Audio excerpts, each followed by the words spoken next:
자, 이번 시간은 도시 및 주거환경 정비법상 정비 사업 절차에서 주로 이제 사업시행계획 인가 이후에 관리 추분계획 인가 고시부터 사업 절차가 마무리되기까지의 과정을 중심으로 해서 이제 강의를 진행을 하게 되고요. 일단 우리 처음부터 서울특별시 영등포구 대림동 재개발을 한다고 가정하고 여기까지 그 절차를 같이 한번 반복하는 것으로 시작을 해볼까요? 화면 보시고 같이 한번 호흡을 맞추어서 같이 진행해 볼지도 그렇게 해요. 여러분 대도시, 서울과 같은 대도시 지역에서 정비 사업을 10년 동안 어떤 방향으로 체계로 추진하게 될 것인지를 정하는 계획이 이제 정비 기본계획이 되잖아요. 그래서 영등포구 대림동을 10년 내에 재개발하고자 한다면은 정비 기본계획으로 대림동에 정비 예정구역 지정합니다. 정비 예정구역 지정하고 그 예정구역별 정비계획 수립 시기가 서울시 기본계획으로 계획이 되어 있어요. 그게 2021년 1월이에요. 그러면은 2021년 1월이 되면은 서울시 기본계획에 맞도록 관할 영등포구청에서 대림동 정비계획을 입안하고 이것을 첨부해서 서울시청에 정비구역 지정을 신청합니다. 하면은 서울시장은 서울시 지방도시계획위원회에 심의를 거쳐서 영등포 대림동에다가 정비구역으로 재개발 사업을 목적으로 하는 정비구역 지정을 고시하게 돼요. 자, 이렇게 정비구역 지정이 고시되면은 재개발 사업 시행자를 결정을 해야 되잖아요. 그러면은 재개발 재건축은 민간개발이고 재개발조합과 재건축조합이単独 시행함이 원칙이기 때문에 대림동 재개발조합을 설립하기 위해서 정비구역 지정 고시 후에 대림동 재개발조합 설립추진위원회가 구성이 돼요. 구성되면은 그 설립추진위원회에서 재개발조합의 정관을 만들고 조합 설립 인가를 영등포구청에 신청하고 구청장이 대림동 재개발조합 설립 인가하고 인가를 받으면은 30일 내에 관할 지방법원에 대림동 재개발조합 설립 등기를 합니다. 이 등기를 마침으로써 영등포 재개발조합은 법적으로 성립을 하게 되는 거죠. 자, 이렇게 재개발조합이 법적으로 성립하면은 그 조합은 재개발 사업 시행자가 되는 것이고요. 자, 재개발조합은 사업 시행자로서 대림동 재개발 사업 시행계획을 작성해요. 사업 시행계획을 작성해서 이 작성된 사업 시행계획대로 사업을 해도 좋은지 인가를 받고 구청에서 인가를 하면은 공식적으로 이제 사업시행 계획을 인가하는 고시를 하게 될 겁니다. 자, 이렇게 사업시행 인가 고시가 있으면은 그날부터 120일입니다. 사업시행 인가 고시가 있은 날로부터 120일 내에 아마 이 부분은 아직까지 우리 입문과정 교재이기 때문에 나와 있지 않습니다. 그래서 교재에 보시도 없으니까 화면 보고 그냥 따라 하시면 되죠. 사업시행 인가 고시가 있으면은 그날부터 120일 내에 분양 공고를 합니다. 분양 공고, 즉 대림동 재개발조합원에게 언제부터 언제까지 분양 신청을 해야 된다. 그다음에 분양 대상자별 분양 예정인 대지나 건축물의 분양 신청한 조합원에게 분양 신청을 했을 때 조합원의 분담금, 토지 등 소유자의 분담금 내역과 분양 신청 기간 등이 토지 등 소유자에게 통지되고 일간심을 통해서 이제 분양 공고가 있게 됩니다.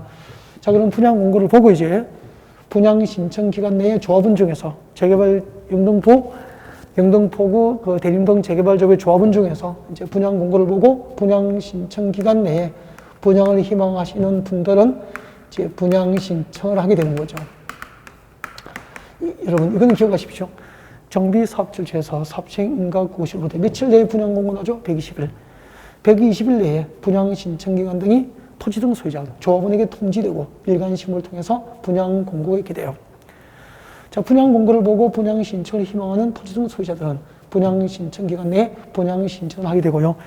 이 분양 신청된 현황을 기초로 해서 분양 처분 계획이 작성되는데 그것을 관리 처분 계획이라고 합니다. 관리 처분 계획을 작성해서 인가를 받고 고시하는 절차가 있게 되고요. 이제 관리 처분 계획 인가가 고시되면은 관리 처분 계획 인가 고시 후에 본격적으로 이제 재개발 공사 시행에 들어가게 되는 거죠. 그러면은 기본계획으로 정비 예정구역 지정을 하는 단계부터 시작해서 이 공사 착수까지 마지막 행정 절차가 이제 관리처분계획이라고 보면 돼요. 이 관리처분계획 인가 곳이 있어야 이제 공사에 들어가게 되는 거죠. 그러면은 우리 지난주에 그 도시개발법의 하이라이터가 그 환지방식이고요. 우리 도시 및 주거환경 정비법상 하이라이트는 관리처분계획이에요. 관리처분계획이 하이라이트를 볼 수 있죠. 그래서 도시개발법상 환지처분할 사항을 미리 정한 계획이 환지계획이라면은 이제 정비사업 절차에서 재개발 재건축 사업 절차에서 분양처분할 사항을 미리 정한 계획이 관리처분계획인데 이 관리처분계획을 이제 여러분에게 좀 소개를 드릴 수 있도록 그렇게 준비를 할게요. 자, 관리처분계획은 언제 작성되느냐 하면 일단은 분양 신청을 받아야 되잖아요. 그래서 관리처분을 작성하는 시기는 분양 신청 기간이 종료한 때입니다. 분양 신청 기간. 분양 신청 기간이 종료된 때, 분양 신청 기간이 종료된 때, 분양 신청된 현황을 기초로 분양 처분 내용을 작성하면은 관리처분계획 작성이 되는 거죠. 자, 분양 신청 기간이 종료된 때 정비사업 시행자는 다음 사항을 내용으로 하는 관리처분계획 작성이 되죠. 자, 그때 관리처분계획 내용은 별표를 해드리고 싶고요. 암기도 하고 이해도 하시고요. 이해가 되면은 금방 외우지 않더라도 보면 다 기억이 나게 되죠. 그래서 오늘 그 3교시는 이 관리처분계획 내용을 여러분에게 중점적으로 이해할 수 있도록, 그냥 외우지 않고요. 이해할 수 있도록 현장 그림을 통해서 여러분에게 이제 설명을 드릴 계획이에요. 일단은 관리처분계획은 1번, 메모를 하면서 적으십시오. 여러분 교재 빈 공간에다가, 여러분 교재 231페이지 밑에도 공간이 있고, 공간이 많이 있습니다. 그 공간에다가 그 관리처분계획 내용부터 필기를 하시면 될 것 같아요. 이 관리처분계획 내용은 필기를 하면서 이해도 하시고 좀 암기를 하셨으면 좋겠습니다. 우리 그 환지방식의 도시개발 사업 주제에서 환지계획은 환지 설계를 내용으로 하는 계획이잖아요. 정비법상 정비사업 주제에서 관리처분계획은 무엇을 내용으로 하냐면은 관리처분계획은 분양 설계 등을 내용으로 하는 계획입니다. 관리처분계획이란 분양 설계를 내용으로 하는 계획이다. 그 다음에, 근데 분양 설계가 뭐냐면은, 분양 신청한 조합원에게, 분양 신청한 재개발 조합과 재건축 조합의 조합원에게 아파트 몇 동 몇 호를 공급할 건지, 분양해 줄 건지, 분양 대상 주택의 동호수를 몇 동 몇 호로 할 건지, 동호수 등을 결정하는 것을 분양 설계라고 하는 거죠. 예를 들면은, 여기가 대림동 재개발 구역이라고 가정합시다. 대림동, 영등포구 대림동 재개발 구역이라고 가정을 하면은, 그럼 재개발 사업은 기반 시 일학하고 이제 노후 불량 구축이 밀집된 지역에서 재개발 사업이 이루어지게 되죠. 그래서 여기는 이제 정비 기반 시 일학합니다. 기반 시 일학하고 노후 불량 건축으로 판정된 건물이 이렇게 밀집되어 있겠죠. 노후 불량 건축으로 판정된 건물이 이렇게 밀집되어 있습니다. 여기서 자, 사례, 예를 들어서 설명할게요. 자, 강남에 살고 있는 갑돌이가 서울 강남에 살고 있는 갑돌이가 투자 목적으로 대림동 정비구역에 빌라를 삽니다. 빌라 건축물은 24평이고요. 24평이고 대지지분은 15평이고 건물은 24평이고 이렇게 투자 목적으로 샀고요. 3억에 투자 목적으로 샀다라고 가정합시다. 그러면은 갑은 그 대림동 재개발 사업의 토지등 소유자가 되잖아요. 우리 그 재개발할 때 토지등 소유자는 정비구역 안에 누구죠? 토지 소유자, 건축물 소유자, 지상권자니까 지금 갑은 빌라를 샀으니까 건축물 24평 건축물 소유자죠. 그리고 그 빌라의 대지 지분 15평을 함께 샀기 때문에 토지 소유권과 건축물 소유권을 동시에 가지고 있잖아요. 그래서 갑은 재개발, 대림동 재개발조합의 토지등 소유자이면서 당연히 이제, 재개발조합의, 대림동 재개발조합의 조합원이 되었다라고 한다면은 투자 목적으로 3억 주고 샀잖아요. 투자 목적으로 3억 주고 샀기 때문에 분양 신청 기간 내에 분양 신청을 하겠죠. 분양 신청을 해야 분양을 신청한다고. 분양 신청해야 이제 조합원 분양가는 일반 분양가보다 낮으니까 그 조합원 분양가하고 일반 분양가 그 갭만큼 프리미엄 이익이 있게 되죠. 그래서 이제 분양 신청을 하게 돼요. 이 분양 신청한 그 재개발 조합원 갑에게 만약에 32평 아파트, 새로 건설된 32평 아파트를 몇 동 몇 호를 갑에게 보장해 줄 건지, 예를 들면 32평 아파트 101동 5103호를 분양해 줄 거야. 예를 들면 101동 51층 3호 5103호를 분양해 줄 거야. 이렇게 분양 신청한 조합은 누구에게 몇 평짜리 아파트 몇 동 몇 호를 줄 것인지를 결정하는 게 분양 설계고, 그 분양 설계를 내용으로 하는 행정계획이 관리 처분계획이 되는 거잖아요. 그러면 우리 지난주에 환지계획, 환지방식의 사업절차에서 환지계획은 환지 설계 등을 내용으로 하는 계획이고, 도시및 주거환경정비법상 관리처분계획은 분양 설계 등을 내용으로 하는 계획이다 이 말이에요. 그 다음에 두 번째는 분양 설계, 아파트 동수가 결정되면은 즉 분양 신청 갑에게는 이제 나중에 새로 건설될 32평 아파트 101동 5104호를 분양해 주겠다라고 동호수가 결정되면은 그 32평 101동 5103호를 분양받을 자, 갑돌이죠. 갑의 주소, 분양 대상자의 주소와 성명에 관한 사항도 관리 처분을 정하게 돼요. 그럼 나중에 여러분이 그 부동산 영업을 할 때는 관리 처분계획을 확인하면은 어디에 살고 있는 주소 성명, 어디에 살고 있는 누가 아파트 몇 동 몇 호를 분양받는지 알게 되잖아요. 그럼 한번 보세요. 여러분 재건축하고 재개발 중에서 실소유자 말고 투자자가, 원주민을 제외한 투자자가 많은 곳은 뭐 단지마다 다를 수 있겠지만 일반적으로 재개발 구역의 투자자가 더 많아요. 그러니까 강남에 살면서 대림동 재개발 구역에 투자를 많이 한다는 거죠.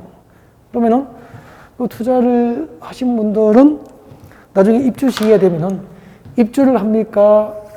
네, 분양받은 아파트, 새 아파트를 매도 처분합니까? 매도 처분하든지 전세를 놓게 되잖아요. 그때 매도 처분되는 아파트나 전세 물건을 누가 확보해야 됩니까? 여러분이 부동산을 하면서 매도 물건을 확보해야 이것을 매매를 해야 수수료를 받잖아요.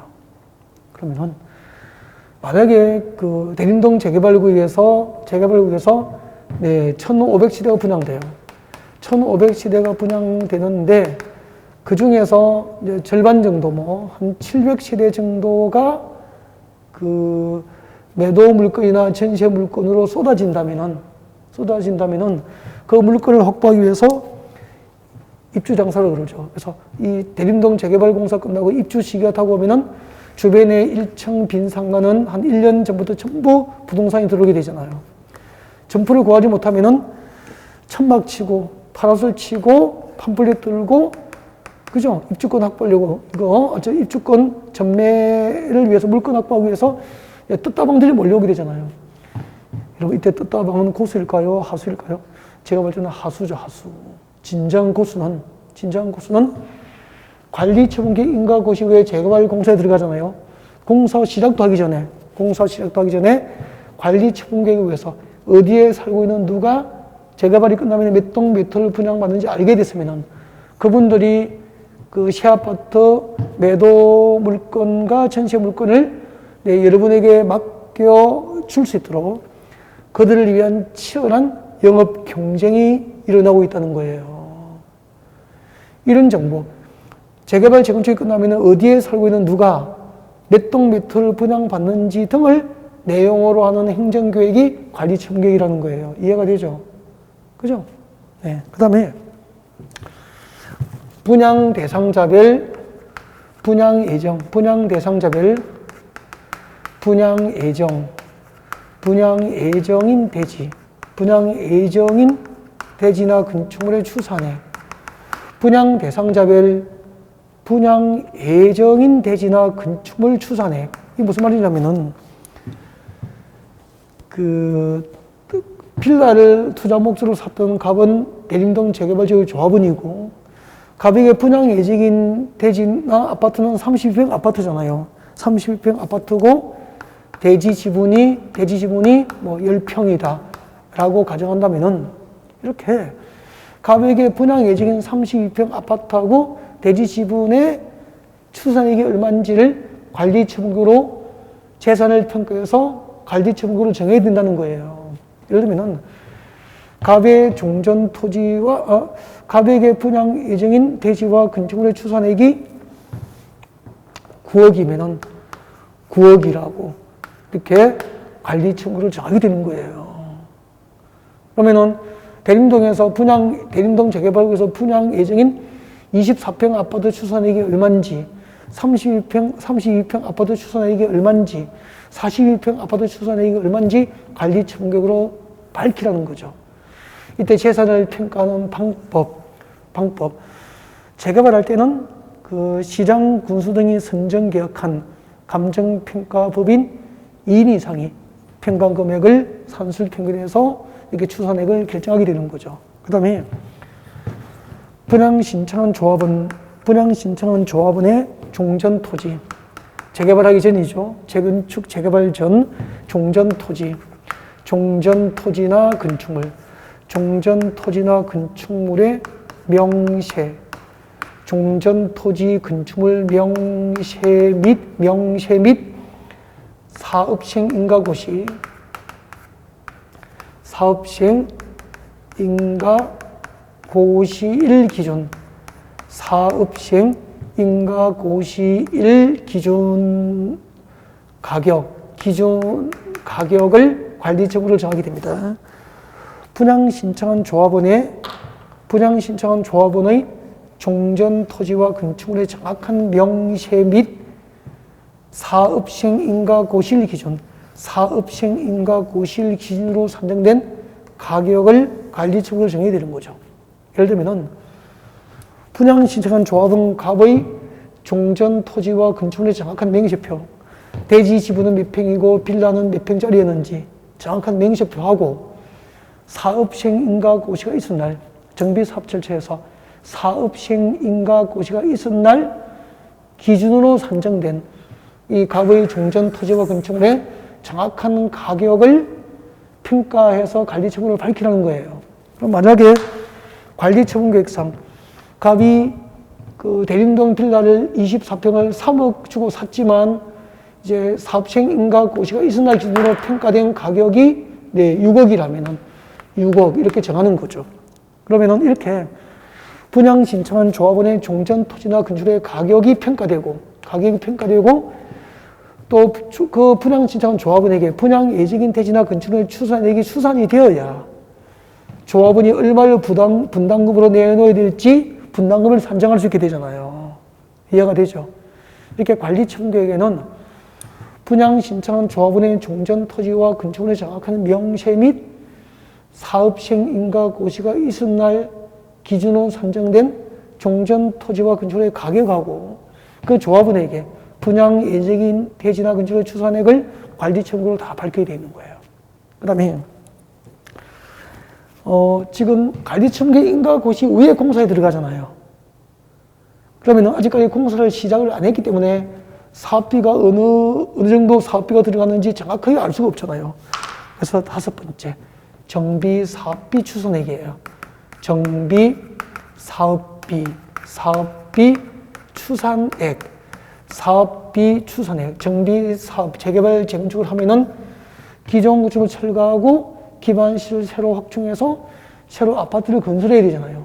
그 사업비가 어느 정도 들어갈지 사업비 추산액도 관리처분으로 정하게 됩니다. 이 사업비가 추산돼야 조합은 각자가 얼마만큼씩 평당 부담해야 되는지, 뭐 조합은 부담금 내역이나 부담 시기 등을 이제 관리 청구를 정할 수 있게 되거든요. 그 다음에 여섯 번째, 이거 제 마지막으로 여섯 번째는 분양 신청한 조합원의 종전 토지와 건축물에 관한 소유권 외의 권리가 있으면은 종전 토지, 분양 신청한 조합원의 종전 토지나 건축물에 설정된 소유권 외의 권리 명시에 관한 상도 관리 청구를 정하게 된다는 거죠. 분양 신청한 조합원의 종전 토지와 건축물에 관한 소유권 외 권리 명시. 예를 들면 봐요. 갑의 종전 토지나 건축물, 대지지분은 15평 빌라 24평을 샀고, 아까 얼마 주고 샀죠? 3억 주고 샀는데, 그 강남에 사면은 갑이 현금 1억을 가지고 투자 목적으로 이 빌라를 산 거예요. 그럼 나머지 2억을 어떻게 구했느냐? 나머지 2억은 담보대출을 받았죠. 담보대출 받았으니까 은행에서는 채권 확보하기 위해서 여기다가 저당권 설정할 거 아니에요. 그렇죠. 그 다음에 나머지 1억은 투자 목적이니까 갑이 이 빌라에 와서 직접 거주하지는 않잖아요. 전세를 놓았습니다. 그래서 전세권이 설정됐으면은 갑의 종전 토지와 건축물에는 갑의 소유권만 존재합니까? 소유권 외에 저당권과 전세권, 소유권 외에 권리가 존재하잖아요. 이렇게 분양 신청한 조합원의 종전 토지나 건축물에 설정된 소유권 외의 권리가 있다면 그 종전 토지나 건축물에 관한 소유권 외의 권리 명시에 관한 상도 관리 청구를 정하라는 거예요. 종전 토지나 건축물에 관한 소유권 외의 권리, 뭐 전세권이나 저당권 등 권리가 있다면 그 권리 명시에 관한 상도 관리 청구를 정하게 되는 거죠. 그러면은 나중에 이제 관리 청구를 열람을 하면은 종전 토지나 건물에 전세권이나 저당권이 설정되어 있으면 투자 목적이라는 것을 투자 목적이 많겠죠. 투자 목적이라는 걸 알 수 있고, 투자 목적이니까 입주합니까? 매도합니까? 매도하거나 다시 전세를 놓게 되니까 우리가 적극적으로 공략을 해야 될 이제 영업 대상이 되는 거죠. 지금까지 관리 청구계획이 무엇을 내용으로 하는 행정계획인지 여러분에게 현장 그림을 통해서 하나하나 설명을 드린 거예요. 이것들이 현장에 대한 이해가 바탕이 되면은 이것들이 몸속에 이해가 녹아들게 되고요. 그렇게 해서 이해가 되고 봄에는 기억날 정도로 이제 이해가 되면은 봄에는 기억이 나죠. 단순히 머리글자 따서 앞글자 따서 암기를 해야 될 대상은 아니구나라고 하는 것을 알 수 있게 되죠. 특히 이제 이렇게 입문 과정에서는 이렇게 천천히 하나하나를 현장 그림을 통해서 상세하게 설명을 들을 수 있기 때문에 저도 기쁘고 좋아요. 네. 관리 청구계획 내용을 여러분에게 설명을 드렸고요. 그러면은 만약에 여러분이 그 대림동 재개발 구역의 투자 목적으로 이렇게 빌라를 샀던 갑의 입장이라면은 이 중에서 제일 중요한 게 뭐죠? 분양 설계죠. 재개발이 끝나고 내가 몇 평짜리 아파트 몇 동 몇 호를 받게 되느냐가 제일 중요한 거 아니에요. 같은 그 재건축 입주 아파트고 재개발 입주 아파트여도 뭐 건너편에 한강이 보이는지 안 보이는지, 그죠? 그 다음에 저층인지 고층인지에 따라서 가격이 수억씩 왔다 갔다 하니까 동수가 중요하잖아요. 그러면은 여러분 아파트 동수를 결정하는 기준 궁금하죠? 그것을 이제 일반인이 알아볼 수 없게 동수를 결정하는 기준이라고 법을 만들진 않아요. 관리 처분계획 작성 기준이라고 하는 거죠. 그럼 관리 처분계획의 핵심 내용이 분양 설계니까 아파트 동수를 결정하는, 즉 분양 설계 기준이 되는 거죠. 그래서 법은 관리 처분계획 기준이라고 하니까 무슨 말인지 모르고 외워야 된다고. 알고 보니까 네, 분양 설계, 즉 아파트 동호수를 설계하는 기준이에요. 그럼 한번 봐요. 우리 지난주에 이런 거 배웠잖아요. 그 환제 방식의 도시개발 사업절차에서 그 도시개발 사업자는 종전 토지 소유자 누구에게 도시개발이 끝나고 몇 번지 위치에 몇 제곱미터를 환지 줄 건지 환지를 설계할 때는 기준이 이랬죠. 환지를 설계하는 기준이 7개였잖아요. 어떻게 했죠, 우리? 종전 토지하고 환지될 토지의 위치, 지목, 면적, 토질, 수리, 이용 상황, 환경 전부를 종합적으로 고려해야 한다. 기억나죠? 이거 어떻게 했죠? 위, 지, 면, 토, 수리, 환. 위지면, 토수리, 환. 그렇게 오잖아. 그죠? 위지면, 토수리, 환. 그렇게 오셨죠? 같이 해봐요. 위치, 지목, 면적, 토질, 수리, 이용 상황, 환경. 이 7개를 종합적으로 고려해서 환지를 설계하면은 청산 절차가 필요 없는 가장 이상적인 환지가 이루어지는데 이것을 무슨 환지라고 그랬죠? 적응환지, 적응환지라고 했죠. 적응환지. 기억나십니까? 네. 그 다음에 이 중에서 즉 도시개발법상 환지 계획 작성 기준, 환지 계획을 작성하는 기준 7개 중에서 도시 및 주거환경 정비법상 정비계획, 관리 추분계획, 도시 및 주거환경 정비법상 관리 추분계획 작성 기준은 3개가 있습니다. 면적, 이용 상황, 환경. 이 3개가 면적, 이용 상황, 환경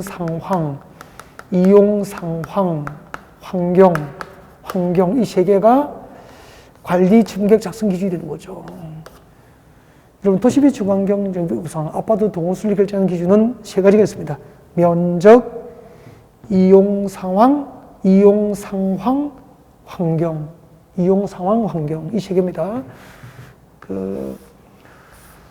이런 거예요. 예를 들면은, 분양 신청한 조합원의 종전 아파트 면적 규모가 크면은 새로 분양 설계되는 아파트 면적 규모도 큰 아파트. 분양 신청한 조합원의 종전 아파트 면적 규모가 작으면은 면적 규모가 작은 소형 아파트를 분양 설계해 주는 거죠. 가장 공평한 거잖아요. 큰 집을 가지고 있었으니까 큰 아파트. 그런 뜻이에요. 평소가 작은 아파트 소유하고 있었으니까 재개발이 끝나고도 작은 아파트 면적. 그런 뜻이죠. 그 다음에 이용 상황. 분양 신청한 조합원의 종전 아파트의 이용 상황을 평가합니다. 매우 양호했음. 그러면은 새로 분양 설계되는 아파트도 매우 양호한 아파트를 분양 설계해 주는 거죠. 분양 신청한 조합원의 종전 아파트 이용 상황이 양호했음. 그러면은 양호한 아파트를 분양 설계해 주는 거죠. 보통이었으면은 보통, 불량이었으면은 불량, 매우 불량이었으면은 매우 불량한 아파트죠.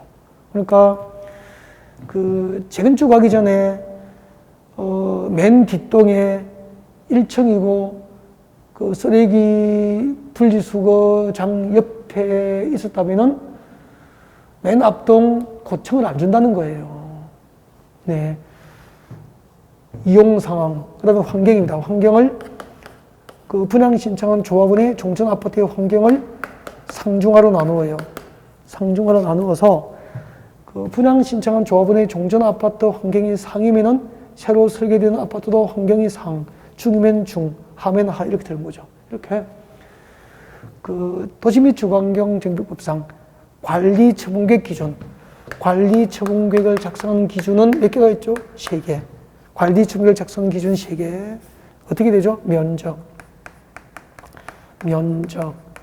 이용 상황, 그리고 환경.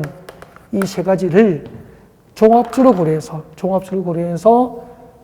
관리 처분계획을, 즉 분양 설계를 하는 것을 원칙으로 하게 되고요. 그 특례들은 이제 나중에 또 배우게 되는 거죠. 네. 자, 지금까지 우리는 도시 및 주거환경 정비법상 정비사업 절차에서 관리 처분계획을 작성하는 시기, 그리고 관리 처분계획 내용, 이 관리 처분계획 중 분양 설계, 아파트 동호수를 결정할 때는 어떤 기준에 의해서 아파트 동호수를 결정하는지 등을 배웠고요. 그 다음에 이제 관리 처분계획 인가 고시 이후에 공사에 들어가잖아요. 그래서 관리 처분계획 인가 고시의 법적 효과를 필기하세요. 그래서 여러분 교재 빈 공간 아무 곳이라도 괜찮아요. 아무 곳이라도 괜찮으니까 필기를 좀 하셨으면 좋겠어요.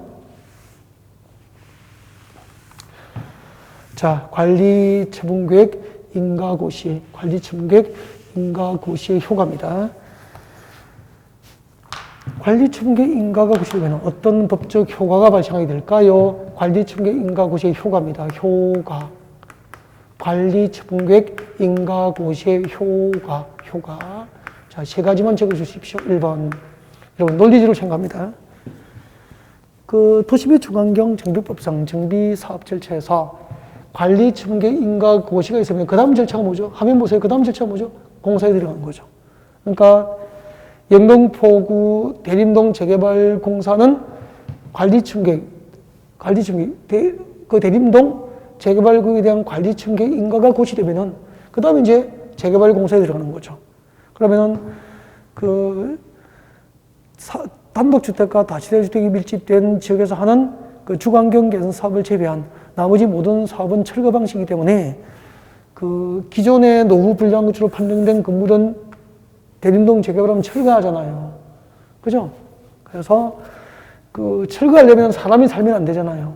그래서 관리처분계획 인가가 고시되면 그 법적 효과로서 정비구역 안에 종전 토지나 건물에 대한 사용과 수익이 법적으로 정지가 돼, 정지. 여러분, 재개발 재건축할 때 정비구역 안에 종전 토지나 건물에 대한 사용 수익이 법적으로 정지되는 시기, 사용 수익이 법적으로 정지되는 시기가 언제죠? 관리처분계획 인가고시가 있었을 때 그렇게 돼요. 관리처분계획 인가고시 이후에 정비구역 안에 종전 토지나 건물에 대한 사용과 수익이 법적으로 정지가 돼요. 사용 수익 정지 메모해 두면 됩니다. 그 다음에 또 한번 보십시오. 이제 관리처분계획 인가고시가 있으면은 정비구역 안에 종전 토지나 건물에 대한 사용과 수익이 법적으로 정지가 되어버리니까 그 종전 토지나 건물에 설정된 지상권, 전세권, 임차권자는 그 권리를 행사할 수 없게 되잖아요. 그래서 관리처분계획 인가고시 이후에 정비구역 안에 종전 토지나 건물에 대한 지상권 등 계약을 일방적으로 해지할 수 있게 돼요. 관리처분계획 인가고시 이후에 정비구역 안에 종전 토지나 건축물에 설정된 지상권, 전세권, 임차권 등 지상권 등 계약을 해지할 수 있게 돼요. 그럼 이제 여기 재개발, 재건축할 때 전세 사시는 분들은 그 전세권 계약을 관리처분계획 인가고시 후에 법상 해지하는 것을 보장해 주는 거예요. 그러면은 대림동 재개발구역의 세입자들은 임차권이나 전세권을 관리처분계획 인가고시 후에 법상 해지하는 것이 보장이 되는 거죠. 그 다음에 전세역이나 임차권 계약 등을 해지하면은 보증금 받고 이주해야 되잖아요. 그로 인한 금전 반환 청구권을 행사할 수 있게 돼요. 그로 인한 전세 보증금 등 금전 반환을 청구합니다. 금전 반환을 청구할 수 있게 되고요. 누구에게 하죠? 시행자에게 합니다. 여기 시행자가 누구죠? 10중 8구는 조합이잖아요. 너무 법을 잘 만들었잖아. 그럼 재개발, 재건축할 때 전세보증금과 임차권과 전세권을 해지하고 집주인에게 보증금 돌려달라고 하면 돈이 없다는 이유로, 계약기간이 남았다는 이유로 돌려주지 아니할 수도 있잖아요. 그러면은 이주를 못하게 되잖아. 그래서 정비사업 시행자, 즉 조합을 대상으로 전세보증금이나 임차보증금, 금전 반환을 청구할 수 있고요. 조합에서, 즉 정비사업 시행자가 일괄적으로 전세보증금과 임차보증금을 지급을 하게 돼요. 그러면은 전세보증금과 임차보증금을 돌려받았으면은 눌러 앉아야 됩니까? 이주해야 됩니까? 세입자는 이주하게 되잖아요. 이주하면 동네가 텅 비었죠? 그때 이제 기존 건축물을 철거합니다. 기존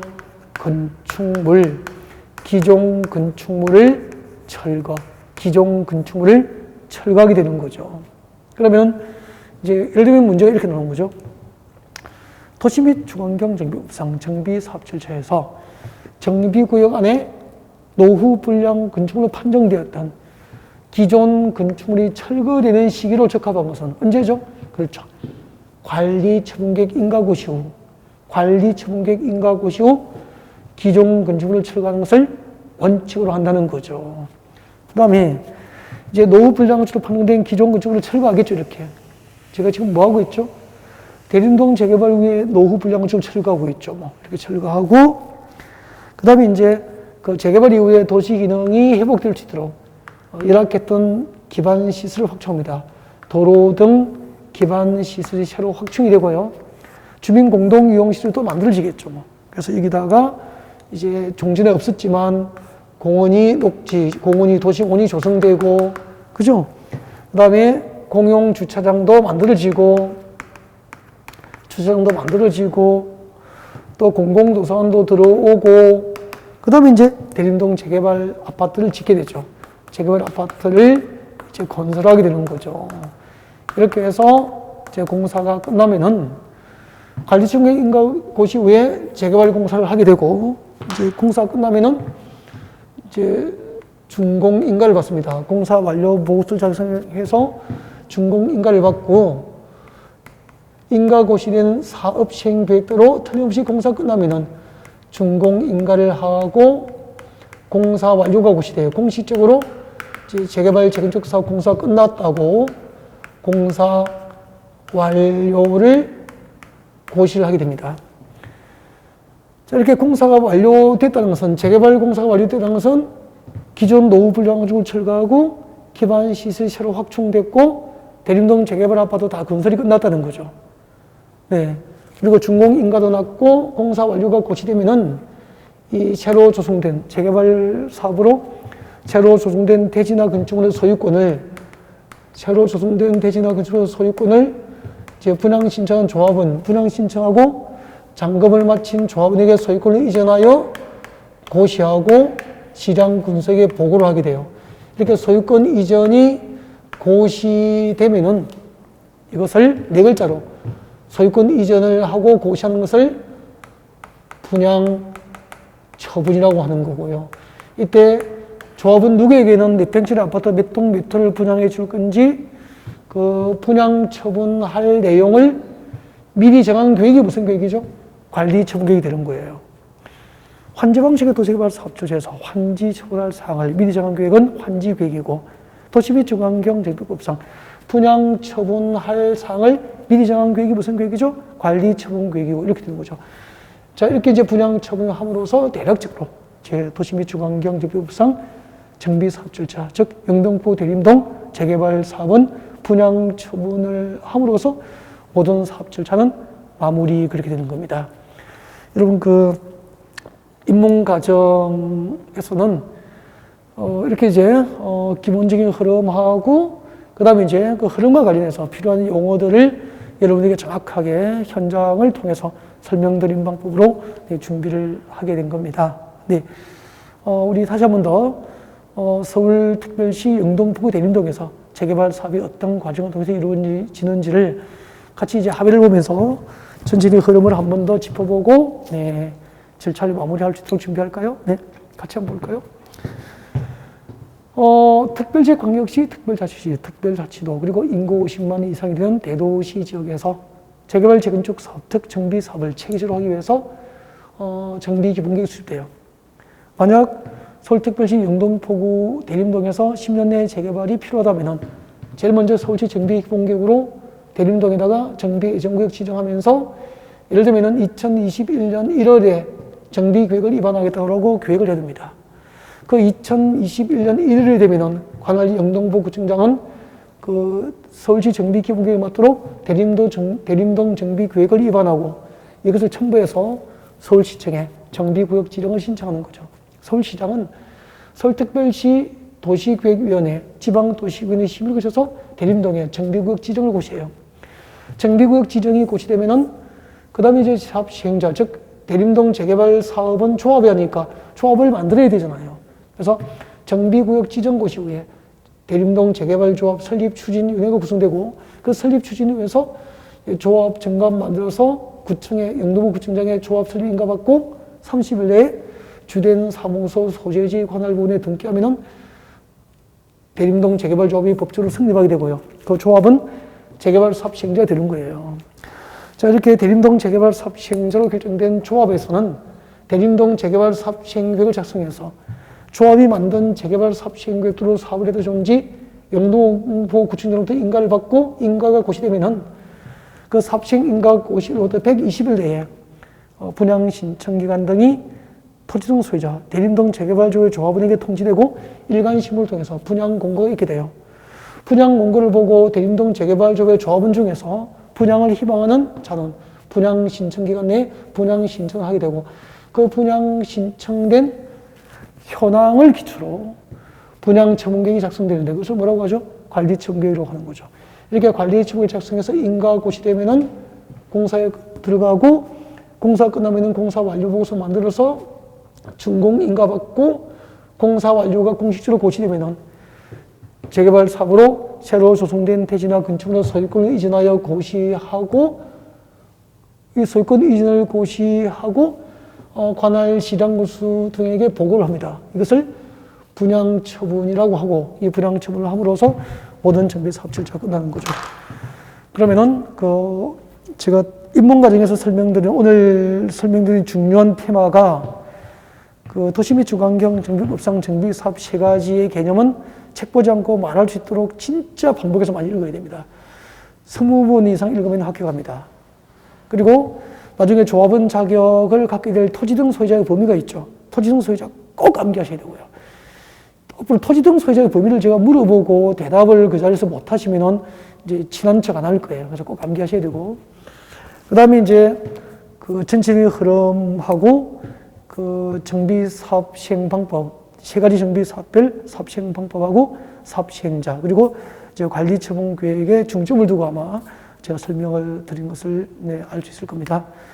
자, 여기까지가 이제 도시 및 주거환경 정비법이고, 이제 다음 시간에 이제 건축법 시간에 이제 다음 시간에 또 뵐 수 있도록 준비하겠습니다. 여러분, 건강관리 잘 하셔야 될 시기죠. 네, 건강관리 잘 하시고요. 처음에는, 당연히 어렵죠. 그래서 우리가 똑같은 내용을 살을 붙여가면서 반복하게 되니까, 네, 절대 어렵다고 그만두는 일 없이 같이 함께 하시면은, 네, 여러분 합격은 당연한 거고요. 그리고 또 부동산 전문가 꼭 되실 겁니다. 화이팅! 다음 주에 봬요. 네.